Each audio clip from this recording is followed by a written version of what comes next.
Exam के लिए आप लोग का 8 से 10 मार्क्स बड़ा इंपॉर्टेंट है। हालांकि आप देखिएगा ऐसा यूट्यूब पर आप लोग का ट्रिक में मिलेगा समास बचाने का, और समास बचाने का एक ट्रिक है, इस पे आप गौर कीजिएगा कि पहला बात ये हुआ कि समास किसे कहते हैं। एग्जाम में आप लोग का हुआ हर परीक्षाओं में पूछने वाला हुआ समास एक चैप्टर है जो एग्जाम के लिए 10th के क्लास के लिए बहुत ही इंपॉर्टेंट होगा। हालांकि ये अगर आप पढ़ते हैं तो हिंदी में भी इंपॉर्टेंट मिलेगा और संस्कृत में भी क्या मिलेगा, इंपॉर्टेंट मिलेगा। समास व 8 से 10, देखिए समास किसे कहते हैं तो बोलना है 2 या 2 से अधिक पदों के मेल से पदों में जो विकार उत्पन्न होता है उसे क्या कहते हैं, वह समास कहते हैं। तो याद करना है कि समास हम किससे कहते हैं, तो बोलिएगा कि 2 या 2 से अधिक पदों के मेल से पदों में जो विकार उत्पन्न होगा उसे हम क्या कहते हैं, वह समास कहते हैं। देखो 2 या 2 से अधिक पदों के मेल से पदों में जो विकार उत्पन्न होगा उसे क्या कहते हैं, समास कहते हैं। याद कीजिएगा कि समास किसे कहते हैं, तो बोला कि 2 या 2 से अधिक पदों के मेल से पदों में जो विकार उत्पन्न होगा उसे क्या कहते हैं, वह समास कहते हैं। और वह समास मुख्यतः के प्रकार के होगा, तो 6 प्रकार के समास के प्रकार के होते हैं, तो 6 प्रकार के। अगर आप लोग का सवाल पूछा जाएगा कि समास कितने प्रकार के होते हैं, तो याद करना कि समास कितने प्रकार के होते हैं, तो 6 प्रकार के। समास कितने प्रकार के होते हैं, तो 6 प्रकार का। आपको वह गौर करना है कि समास 6 प्रकार का होता है। इसमें जो आप लोग का पहला समास पूरा दिखाई पड़ेगा, तो ध्यान देना वो देखिए, इसमें जो आप लोग का पहला समास है वह अव्ययी भाव समास। कौन समास है, वह अव्ययी भाव समास। दूसरा को याद करना तत्पुरुष समास। तीसरा आता हुआ द्वंद्व समास। चौथा आता बहुब्रीहि समास। पांचवा आता क्रमधारय समास, और छठा को कौन समास कहते हैं, द्विगु समास। तो याद करना होगा कि समास हम कहते हैं, समास मुख्यतः के प्रकार के 6 प्रकार के। पहला को अव्ययी भाव समास, दूसरा को तत्पुरुष समास, तीसरा को द्वंद्व समास, चौथा को बहुब्रीहि समास, पांचवा को क्रमधारय समास, और छठा को कौन समास कहते हैं, द्विगु समास कहते हैं। तो याद करना कि समास के प्रकार के होता है, तो 6 प्रकार के। तो याद करना होगा कि पहला को हम कहेंगे कौन समास हुआ, तो अव्ययी भाव समास, दूसरा को तत्पुरुष समास, तीसरा को द्वंद्व समास, चौथा को बहुब्रीहि समास, पांचवा को क्रमधारय समास, और छठा को कौन समास कहते हैं, द्विगु समास। और इसमें आपको क्या करना होगा कि जो आप लोग का समास है, तो याद करना है कि समास मुख्यतः के प्रकार के होता है 6 प्रकार के। तो याद करना, इसके लिए आप ट्रिक याद कीजिए, TRIC के निकले द्वंद्वी, निकले द्वंद्वी अवतक, द्वंद्वी अवतक। तो द्वंद्वी अवतक के मतलब एक अर्थ समझिएगा, द्वंद्वी अवतक के मतलब आप गौर कीजिएगा, निकले द्वंद्वी अवतक, द्वंद्वी अवतक। तो द्व के मतलब हो गया वह द्वंद्व समास। कौन समास हो गया, द्वंद्वी अवतक मतलब द्व, तो द्व के मतलब हो गया कौन समास हुआ, तो द्वंद्व समास। द्विव मतलब द्विगु समास, द्व के मतलब द्वंद्व समास, द्विव मतलब द्विगु समास। अ के मतलब होता हुआ अव्ययी भाव समास, और ब के मतलब मिलता हुआ बहुब्रीहि समास, और त के मिलता है तत्पुरुष समास, और क के मतलब क्या होता है, क्रमधारय समास। तो याद करना है कि समास मुख्यतः 6 प्रकार का होता है। इसके लिए आप ट्रिक याद कीजिएगा कि द्वंद्वी अवतक होता है। द्वंद्वी क्या होता हुआ, द्वंद्वी अवतक होता है। द्वंद्वी क्या होता है, अवतक। द्व के मतलब होता है द्वंद्व समास, द्वियु के मतलब होता है द्विगु समास, अ के मतलब होता है अव्ययी भाव समास, ब के मतलब होता है बहुब्रीहि समास, त के मतलब तत्पुरुष, क के मतलब क्या होता है, कर्मधारय समास।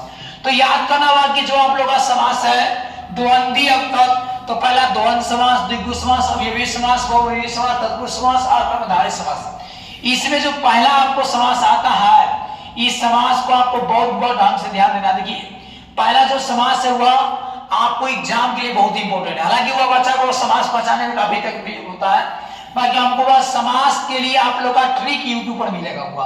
याद करना हुआ कि समास अव्ययी भाव समास है क्या, तो बोलिए अव्ययी भाव समास की वैसा समास जिसमें प्रथम पद की प्रधानता हो, और बोलना कि प्रथम पद की, देखो जिस वैसा समास है जिसमें पूर्व मतलब पहला पद की प्रधानता हो, और इसमें पूर्व पद जो अव्यय हो या दूसरा पद संज्ञा हो, उसे क्या कहते हैं, अव्ययी भाव समास कहते हैं। कौन समास कहते हैं, अव्यय के मतलब हो गया यथा लग गया, नी लग गया, जैसे उपसर्ग आप पढ़ोगे।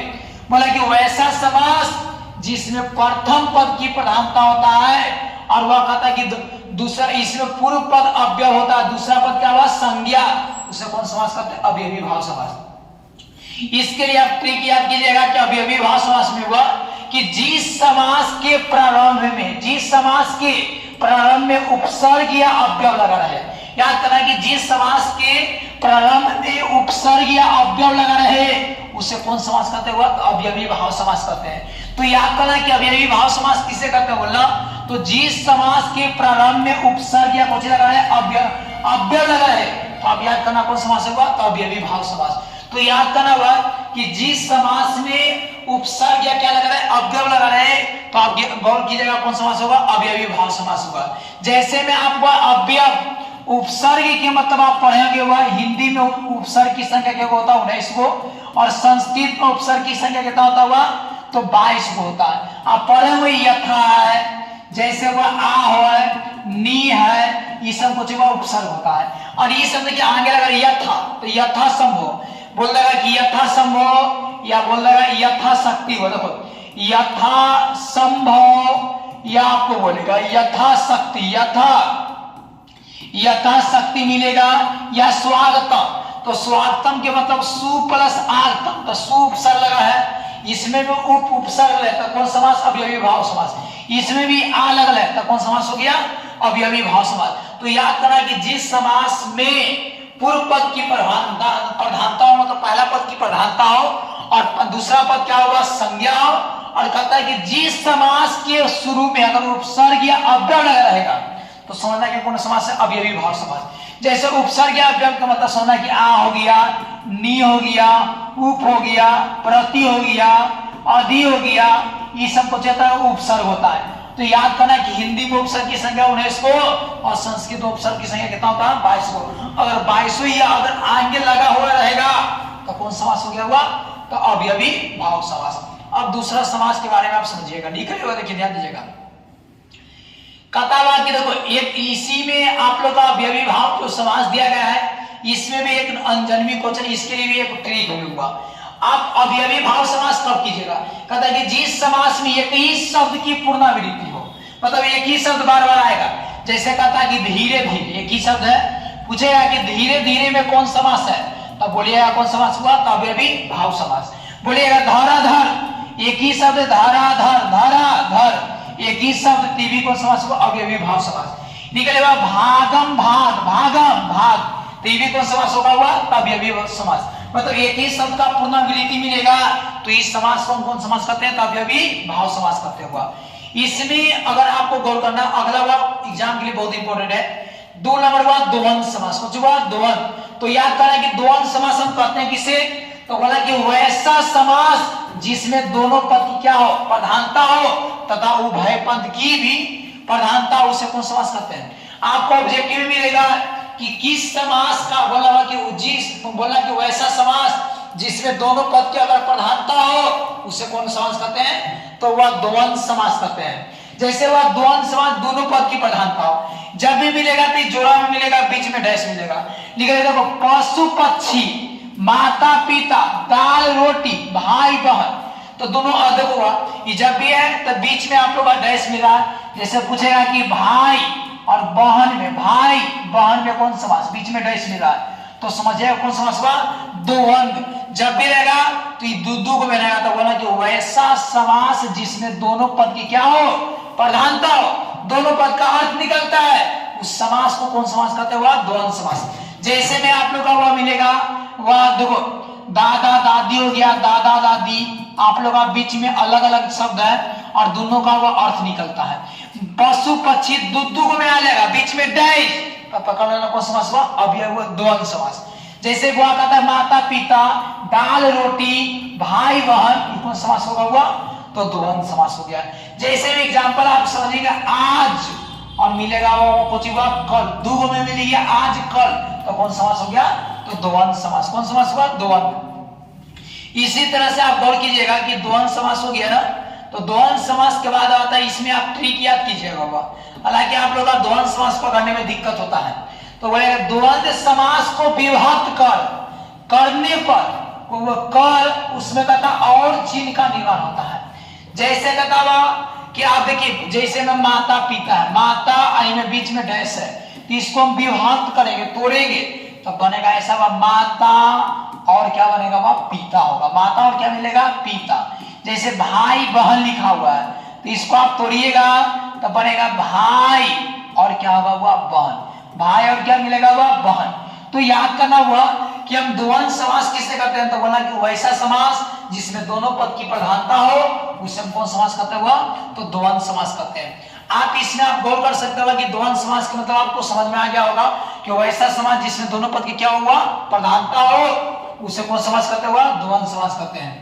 द्वंद्व समास। अब आ गया दिग्गु समास। तीसरा याद करना हुआ, बहुत इंपॉर्टेंट अच्छा टॉपिक होगा। देखिए तीसरा आता है दिग्गु समास। कौन समास हुआ, दिग्गु। आप ध्यान दीजिएगा कि दिग्गु हम समास कहते हैं किसे, तो दिग्गु समास का मतलब समझिए वैसा समास जिसके प्रारंभ में संख्यावाचक शब्द लगा कुछ लगा रहेगा, तो वैसा समास जिसके प्रारंभ में अगर संख्यावाचक शब्द लगा रहता है तो समझना कि कौन समास हो गया, द्वंद्व समास।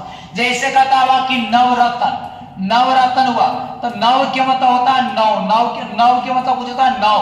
जैसे मिलेगा हुआ कि दशानन, दशानन 10 के मतलब होता है 10 संख्या गया। जैसे में आपको मिल गया त्रिभुज, तो देखो आगे वाला जो अक्षर हुआ त्रि के मतलब होता है 3, दशानन के मतलब होता है 10 हो गया। याद करना निकले चतुर्भुज हुआ, क्या हुआ चतुर्भुज, तो चतु के मतलब होता है 4। तो याद करना कि जिस समास के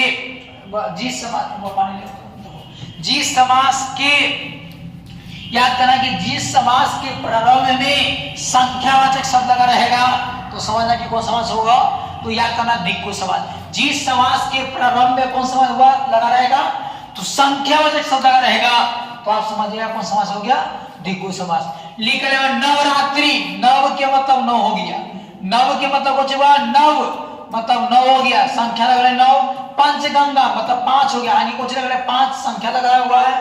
पंचगोभी 5 हो गया, पंच के मतलब 5 हो गया, दशानन मतलब 10 हो गया, त्रि मतलब त्रिभुज हो गया हुआ।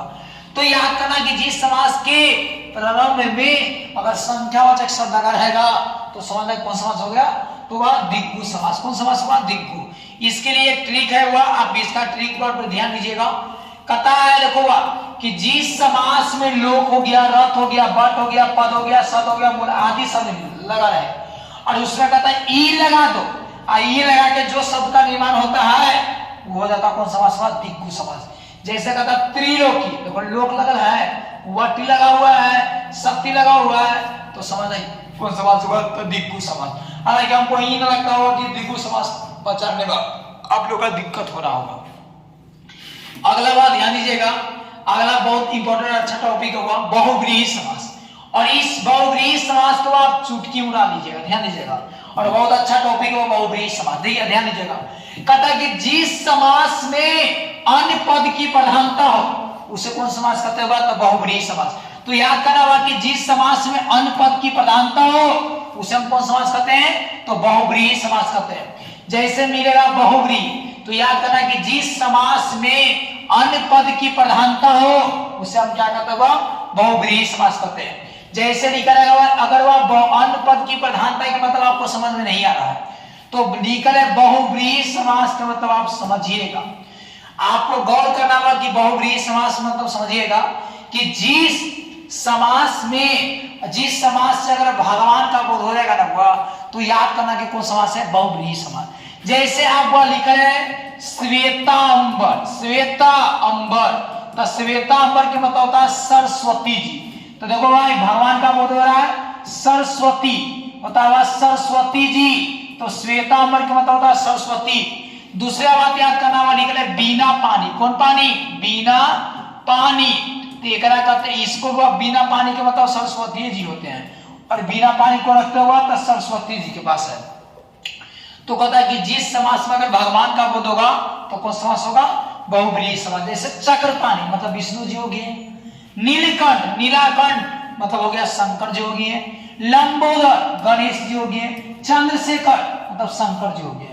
तो याद करना हुआ कि जिस समास से अगर भगवान का बोध होगा तो आप समझिएगा कौन समास है, तो बहुव्रीहि समास हुआ। अगला ध्यान दीजिएगा 5 नंबर बाद देखो अगला लिखा जिस समास में भगवान का बोध हो कौन समास होगा, बहुव्रीहि समास। 5 नंबर ध्यान दीजिएगा, कहता हुआ कि तत्पुरुष समास है क्या, तत्पुरुष समास हुआ। तो कहता है कि जिस समास में उत्तर पद की प्रधानता हो, याद करना कि जिस समास में उत्तर पद की प्रधानता हो उसे कौन समास कहते हैं, तत्पुरुष समास। याद करना हुआ कि जिस समास में अगर वह आपको उत्तर पद की प्रधानता होता है तो उसे हम कौन समास कहते हैं? तत्पुरुष समास हुआ।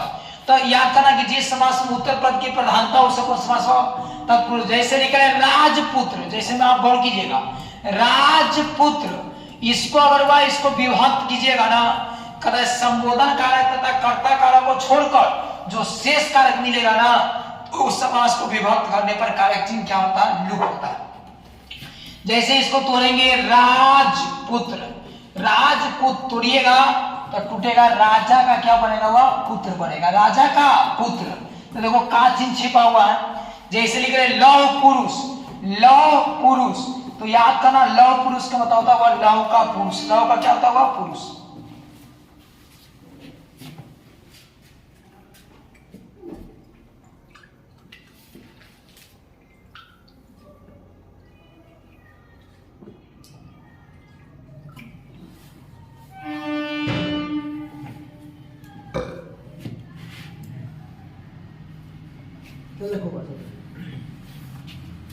अगला को अब ध्यान दीजिएगा, इसको राजपुत्र तोड़िएगा तो राजा के पुत्र हो गया, लौह पुरुष तोड़िएगा तो लौह का को जो पुरुष हो गया, मतलब का कारक कर्ता चिन्ह छिपा हुआ है। जल प्रवाह मतलब जल का क्या हो गया? प्रवाह, मतलब कारक चिन्ह क्या हो? लुप्त है। ग्राम प्राप्त मतलब गांव को पहुंचा हुआ, मतलब का को चिन्ह छिपा हुआ है। कृष्णाश्रित मतलब कृष्ण को क्या आश्रित है, तो मतलब कारक चिन्ह छिपा हुआ रहेगा तो याद करना कौन समास हुआ? तत्पुरुष समास। इसके लिए आप ट्रिक पर ध्यान दीजिएगा, लिखा हुआ बहुत अच्छा ट्रिक है, ध्यान दीजिएगा। दुद्दू को आप लोग का इसमें ट्रिक है, कहता है कि संबोधन कारक, कौन कारक? संबोधन कारक, और कहता है कर्ता कारक को छोड़कर शेष कारक रहेगा ना, तो तत्पुरुष समास को विभक्त करेंगे ना, तो कारक चिन्ह क्या रहेगा? छिपा हुआ, मतलब लुप्त रहेगा। याद करना हुआ ट्रिक, जिस समास के अंत में, जिस समास के अंत में कहता है कि चयूत लगा रहे, बलि लगा रहे, श्रीत रहे, हित रहे, अंत में लगा रहेगा, तो उस समास में याद करना कि जिस समास के अंत में चयूत रहे, बलि रहे, शीत रहे, हित रहे, अंत में लगा रहे, तो वह कौन समास होगा? तत्पुरुष समास। जैसे आश्रित तो श्रीत लगा रहा है, धर्म चयूत तो वह चयूत लगा रहा है, याद करना भूत बलि, बलि लगा रहा है, तो कौन समास हो गया वह? तो याद करना तत्पुरुष समास। अगला लास्ट एंड फास्ट हुआ है आप लोग का, इसके लिए समास का भेद लास्ट आता हुआ कर्मधारय समास। याद करना हुआ कर्मधारय समास है क्या? तो बोला कि वैसा समास जिसका पहला पद विशेषण और दूसरा पद क्या हो? विशेष्य होता है। और विशेषण के मतलब आप समझते होंगे, कहता कि लाल रुमाल, कैसा हुआ? लाल रुमाल। विशेषण हिंदी में प्रयोग होगा तो लाल रुमाल है, कहता कि रुमाल है, रुमाल रुमाल है, बाकी कैसा रुमाल है? वह लाल है। जैसे काला टोपी, काला टोपी, बाकी टोपी है, बाकी कैसा टोपी है? तो काला टोपी है। तो अगर वह विशेषण की अगर विशेषता बताता है तो आप गौर कीजिएगा कौन समास होगा? तो कर्मधारय समास। जैसे लिखा पीतांबर, मतलब पीत है जो अंबर है, पीतांबर जो पीत का क्या हुआ? अंबर है। तो याद करना वालों को पीला वस्त्र के बारे में, मतलब पीत के मतलब होता पीला वस्त्र। जैसे महात्मा है तो महान जो क्या है? आत्मा है। तो विशेषण आत्मा को महान बनाने के काम करता है महात्मा। याद करना लगता लाल मणि, मतलब लाल है जो मणि है, पैसा तो कैसा है? तो लाल है। याद करना हुआ महादेव, महान है जो क्या है? वह देव है। तो याद करना कि जो विशेषण की अगर विशेषता बताता है, जैसे लाल रुमाल हो गया तो लाल रुमाल में लाल क्या होगा? विशेषण हो गया। काला टोपी तो इसमें काला हो गया, काला हो गया, विशेषण हो गया। इसमें भी लिखे पीतांबर, तो पीतांबर का मतलब आप लिखा है पीतांबर मतलब पीला क्या हुआ? अंबर वस्त्र है। महात्मा, महान जो क्या है? वह आत्मा है। लाल मणि, लाल है जो क्या हुआ? मणि है। महादेव जो महान है जो क्या हुआ? देव है। तो आप गौर कीजिएगा, लिखा है प्रधानाध्यापक, प्रधान है जो क्या हुआ? अध्यापक है। इसमें लास्ट एक टॉपिक आता, लास्ट हुआ, इस समास के प्रकार में गिनती नहीं होता है, हालांकि इससे एग्जाम में पूछा जाता है, और यह अपवाद में समास आता है। और देखिए लिखा है नन्हे समास, तो याद करना नहीं के अर्थ में लगने वाले समास को कौन समास कहते हैं? नन्हे समास। नहीं के अर्थ में लगने वाले समास को कौन समास कहते हैं? नन्हे समास। आप लिखे अधर्म मतलब न धर्म, लिखे अमोघ मतलब न मोघ, अ लगा रहेगा, अब्राह्मण मतलब न ब्राह्मण, मतलब नहीं के अर्थ में लग रहा समास को कौन समास कहते हैं? नन्हे समास। और समास आपके पास पूरा समाप्त हो जाता है। और अच्छा हुआ अगर वीडियो लगाता होगा तो लाइक और सब्सक्राइब कर दीजिएगा।